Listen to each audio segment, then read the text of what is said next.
State PTR আজিও LP স্কুলত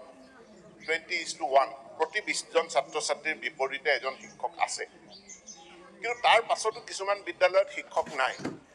তাৰ মানে আমাৰ শিক্ষকসকলে কিছুমান অঞ্চলত পিছপৰা অঞ্চলবিলাকত ভিতৰুৱা অঞ্চলবিলাকত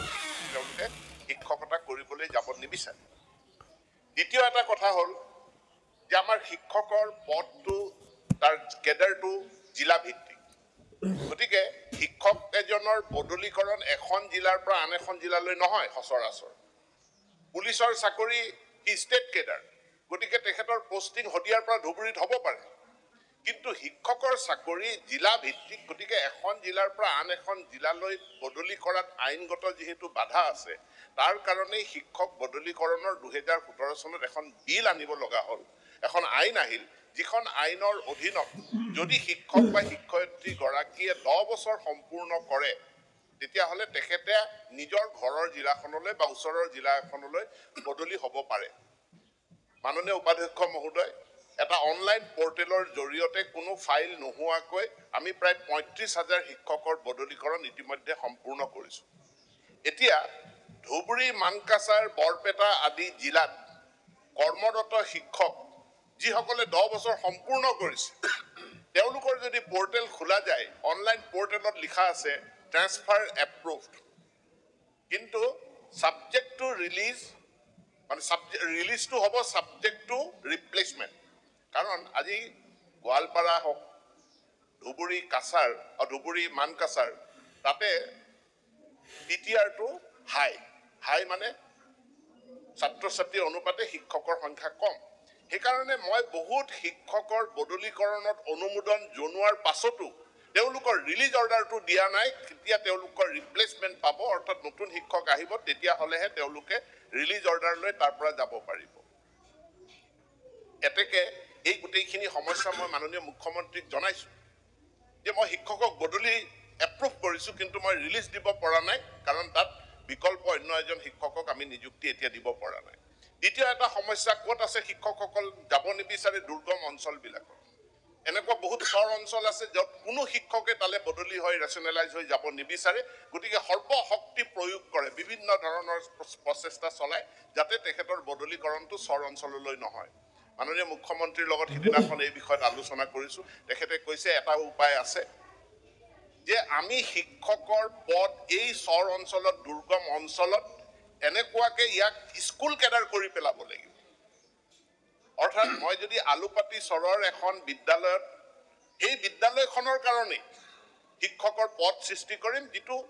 সেইখন বিদ্যালয়ৰ পৰা তেওঁ বেলেগ কোনো বিদ্যালয়লৈ বদলি হৈ যাব নোৱাৰে। বা এটা চৰত এটা ক্লাষ্টাৰ কৰিম, তেওঁ সেই চৰটোৰ ভিতৰতে এখন স্কুলৰ পৰা আন এখন স্কুললৈ যাব পাৰিব, কিন্তু তেওঁ ধুবুৰী টাউনলৈ ওলাই আহিব নোৱাৰে, আৰু ওলাই আহিবলৈ হ'লে তেওঁ চাকৰিটো পদত্যাগ কৰি থৈ আহিব লাগিব। এনেকুৱা যদি কঠোৰ ব্যৱস্থা আমি গ্ৰহণ নকৰোঁ, তেনেহ'লে অসমৰ ভিতৰুৱা অঞ্চলবিলাকত আমি শিক্ষক শিক্ষয়িত্ৰী দিয়া কামটো এটা দুৰূহ কাম আমাৰ হৈ পৰিব। মাজতে আমি পৰিকল্পনা কৰিছিলোঁ যে আমি অসমৰ বিদ্যালয়সমূহক দুৰ্গম অঞ্চল, সুগম অঞ্চল বুলি ভাগ কৰিম, আৰু প্ৰত্যেকেই বাধ্যতামূলকভাৱে দুৰ্গম অঞ্চলত 5 বছৰ বা 10 বছৰ তেওঁলোকে চাকৰি কৰিবই লাগিব। কিন্তু তাতো যিহেতু এই অৱকাশটো থাকিব যে তেখেতে ট্ৰেন্সফাৰ হৈ ওলাই আহিব পাৰে, সেই পৰিপ্ৰেক্ষিততে মুখ্যমন্ত্ৰী ডাঙৰীয়াই মোক উপদেশ দিছে যে আপুনি একোটা দুৰ্গম অঞ্চলৰ ক্লাষ্টাৰ ভিত্তিক কেডাৰ সৃষ্টি কৰক, আৰু সেই ক্লাষ্টাৰতেই শিক্ষকজন পোষ্টিং হ'ব আৰু তাৰ পৰা তেওঁৰ বদলি নহয়। দ্বিতীয় এটা পৰামৰ্শ, মই যিহেতু এই কথাখিনি চৰ্চা হৈ আছে আমাৰ মাজত, মই আপোনালোকৰো কিবা পৰামৰ্শ থাকিলে জনাব। ইয়াতে আজি শিৱসাগৰৰ শিক্ষক গৈ ধুবুৰীত চাকৰি কৰি আছে, যোৰহাটৰ শিক্ষক গৈ মানকাছাৰত চাকৰি কৰি আছে। মানকাছাৰতে কিয় শিক্ষক নোলায়, ধুবুৰীতে কিয় শিক্ষক নোলায়? এইবাৰ আমি এনেকুৱা কথাও ভাবিছোঁ যে এই বেকৱাৰ্ড এৰিয়া চৰ অঞ্চলৰ কাৰণে ক্লাষ্টাৰ ভিত্তিক যি নতুন শিক্ষকৰ কেডাৰ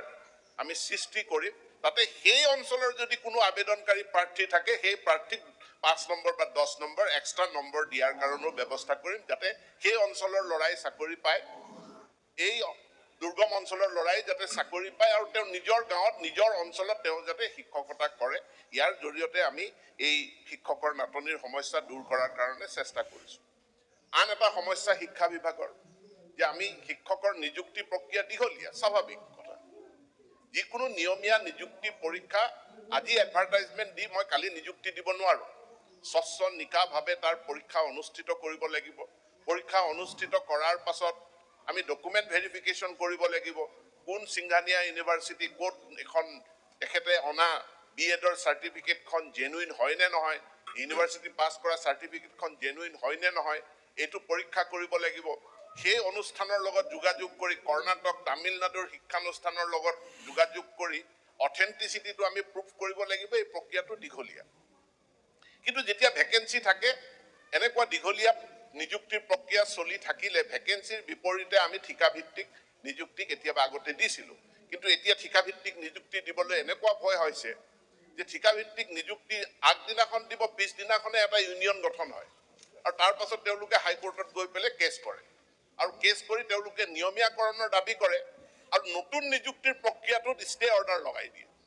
আজি পলিটেকনিকৰ কথা ইয়াত উল্লেখ কৰিছে আজি শিক্ষা বিভাগৰ কাৰণে যিটো পেইন যে হাইকোৰ্টৰ কেছৰ কাৰণে 17 চনৰ পৰা আৰম্ভ কৰি 24 চনলৈকে এজনো শিক্ষক নিযুক্তি দিব নোৱাৰা এটা অৱস্থা হৈ আজি হাইকোৰ্টৰ কেছ আমাৰ সপক্ষে আহিলে এতিয়া আমি লগে লগে গোটেই নিযুক্তিবিলাক দি দিছো গতিকে কন্টেক্সুৱেল ঠিকাদাৰ কন্টেক্সুৱেল বা ঠিকাভিত্তিক চাকৰি নিযুক্তি দি নিয়মীয়া নিযুক্তিৰ প্ৰক্ৰিয়াটো বন্ধ হৈ যোৱাৰ যি আশংকা থাকে সেই আশংকাৰ কাৰণে আমি ঠিকাভিত্তিক নিযুক্তি দি শিক্ষকৰ নাটনিৰ সমস্যাটো দূৰ কৰা যিটো অপশ্যন আছে সেই অপশ্যনটোৰ পৰা আঁতৰি আহিছোঁ এতিয়া এটা বেলেগ অপশ্যনলৈ যাব বিচাৰিছোঁ ৰাষ্ট্ৰীয় শিক্ষানীতিত ইণ্টাৰ্ণশ্বিপৰ ওপৰত বহুত গুৰুত্ব দিছে এতেকে আমি বিশ্ববিদ্যালয়ৰ লগত কথা পাতিছোঁ যে আপোনালোকে আমাৰ স্কুলবিলাকত আপোনালোকৰ যিসকল মানে পোষ্ট গ্ৰেজুৱেট ষ্টুডেণ্ট আনকি গ্ৰেজুৱেট ষ্টুডেণ্ট যিসকল আছে তেওঁলোকক ইণ্টাৰ্ণশ্বিপ কেনেকৈ দিব পাৰে তেওঁলোক তাৰ বিনিময়ত আমি কিবা এটা মাননিও দিম গতিকে ইণ্টাৰ্ণশ্বিপৰ জৰিয়তে আমি কিছু ইণ্টাৰ্ণ পাব পাৰোঁ নেকি যিসকলে বিদ্যালয়ত সাময়িকভাৱে শিক্ষাদান কৰিব আন এটা অপশ্যনো আমি ভাবিছোঁ যে এটা ফেলোশ্বিপ এবছৰীয়া এটা ফেলোশ্বিপ হায়াৰ এডুকেশ্যন ইনষ্টিটিউশ্যনত যিসকল থাকে তেওঁলোকৰ কাৰণে এটা এবছৰীয়া ফেলোশ্বিপ আমি সৃষ্টি কৰিম আছাম এডুকেশ্যন ফেলোশ্বিপ যিটো ফেলোশ্বিপৰ অধীনত আৰু যিহেতু এইটো ফেলোশ্বিপ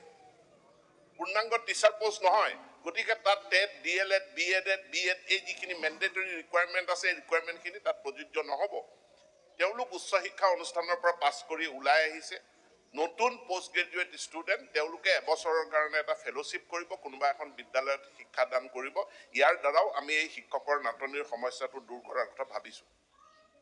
প্ৰভিন্সিয়েলাইজেশ্যনৰ যিখন আইন 2021 চনত কাৰ্যকৰী কৰিলোঁ এই আইনখন 2011 চনৰ আইনৰ ধাৰাবাহিকতা ৰক্ষা কৰিয়েই আইনখন প্ৰস্তুত হৈছে আৰু এই আইনখন বহুত চিন্তা চৰ্চা কৰাৰ পাছত সৃষ্টি হৈছে 1/1/2006 এই তাৰিখটো কম্প্ৰমাইজ কৰিব এই কাৰণেই নোৱাৰে যে 2006 চনতে আছাম নন গভৰ্ণমেণ্ট এডুকেশ্যনেল বিলখন পাছ হৈছে অৰ্থাৎ 2006 চনৰ পাছত কোনেও বিদ্যালয় খুলিবই নোৱাৰে 2006 চনৰ পাছত কোনোবাই বিদ্যালয় খুলিলে এই non government educational institution actor অধীনত খুলিব লাগিব আৰু non government educational institution actor আণ্ডাৰত খুলিছে যদি সি প্ৰভিন্সিয়েলাইজেশ্যনৰ আওতালৈ কেতিয়াও নাহে এতিয়া 1/1/2006 এই তাৰিখটোৰ ক্ষেত্ৰত আমি আগতে যি ৰিকগনিশ্যন বা কনকাৰেঞ্চৰ কথা কৈছিলোঁ তাত আমি এতিয়া শিথিলতা আনি আমি প্ৰস্তাৱ কৰিছোঁ যে গভৰ্ণমেণ্টে যদি এনঅ'চি দিছিল গভৰ্ণমেণ্টে যদি পাৰ্মিশ্যন দিছিল আমি সেই পাৰ্মিশ্যন ৰিকগনিশ্যনটোকো 1/1/2006 আগৰ বুলি পেলাই আমি গণ্য কৰিম ইউনিভাৰ্চিটিয়ে যদি এফিলিয়েশ্যন দিছিল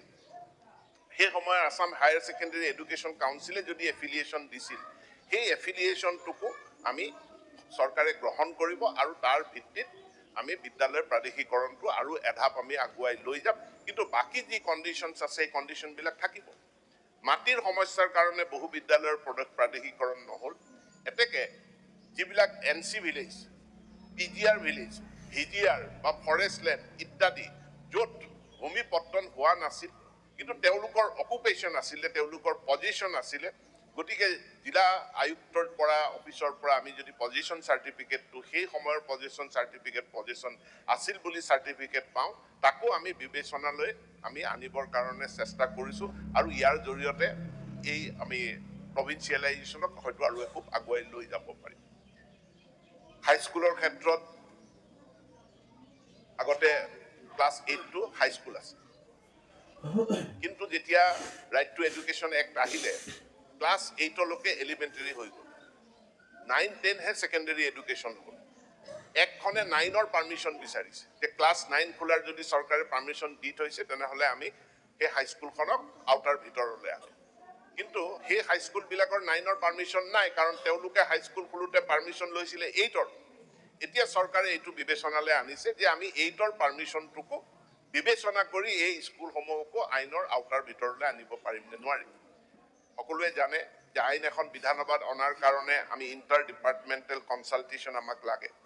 আমাক personal department finance department legislative judicial ডিপাৰ্টমেণ্টৰ অপিনিয়ন লাগে গতিকে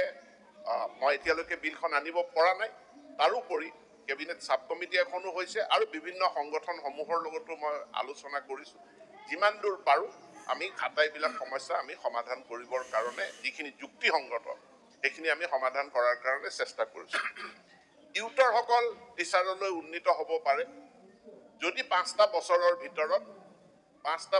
ভিতৰত তেওঁলোকে প্ৰফেশ্যনেল কোৱালিফিকেশ্যন আয়ত্ত কৰে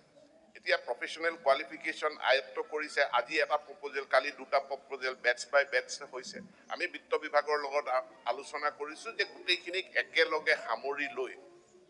5টা বছৰ হৈ যোৱাৰ পাছত আৰু এইটো বিবেচিত নহ'ব 6 নম্বৰ বা 7 নম্বৰ বছৰটোত কোনোবাই যদি প্ৰফেশ্যনেল কোৱালিফিকেশ্যন আয়ত্ত কৰে তেনেহ'লে এই আইন সংশোধন নকৰাকৈ তেওঁ টিচাৰ হ'ব নোৱাৰিব টিচাৰ হ'বলৈ হ'লে 5টা বছৰৰ ভিতৰতে প্ৰফেশ্যনেল কোৱালিফিকেশ্যন আয়ত্ত কৰিব লাগিব আৰু যিসকলে আয়ত্ত কৰিছে স্বাভাৱিকভাৱেই শিক্ষা বিভাগ যিহেতু চাৰ্টিফিকেটৰ জালিয়াতি আগতে বহুত ধৰা পৰিছে যিহেতু সেইকাৰণে আমি ভেৰিফিকেশ্যনটো কৰিবলগীয়া হৈছে আৰু কৰাৰ পাছত তেওঁলোকৰ টিচাৰলৈ উন্নীতকৰণটো হৈ যাব এইটো উন্নীতকৰণৰ ক্ষেত্ৰত চিন্তা কৰিবলগীয়া নাই বাকী আন এটা কথা মই ইয়াত ক'ব বিচাৰোঁ যে আমাৰ হায়াৰ ছেকেণ্ডেৰী বিদ্যালয়ৰ সংখ্যা 1100 এই সংখ্যাটো আমি বঢ়াব বিচাৰিছোঁ ইতিমধ্যে কেইবাখনো প্ৰায় 250 হাইস্কুলক আমি হায়াৰ ছেকেণ্ডেৰী স্কুললৈ উন্নীত কৰিলোঁ এতিয়া এই হায়াৰ ছেকেণ্ডেৰী বিদ্যালয়সমূহত পদ সৃষ্টি কৰাৰ